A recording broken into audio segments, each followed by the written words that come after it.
Star. Ah oui, l'occasion de partager un bon moment tous ensemble entre 6h et 10h.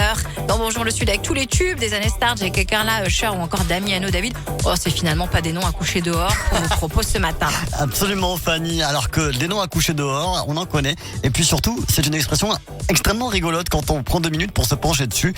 Pourquoi on dit non à coucher dehors pour désigner un nom bizarre? Alors, c'est des noms bizarres qu'on n'a pas l'habitude de voir, finalement, un nom à coucher dehors. En C'est fait, ça. c'est ça. Et c'est surtout, il y a un côté compliqué avec le fait de les prononcer.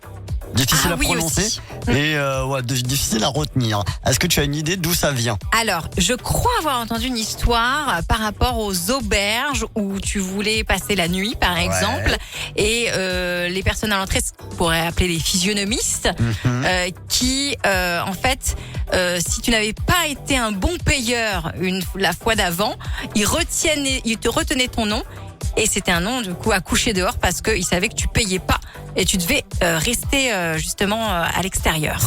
Alors, moi, j'ai une version un peu différente. Ouais. On est toujours dans les auberges, on est toujours à l'époque du Moyen-Âge et on parle toujours des videurs, physionomistes, Oui. appelle ça comme tu veux. Mais en tout cas, quand tu devais passer une nuit à l'auberge, payer ta nuit, il fallait montrer patte blanche et décliner ton identité. Ouais.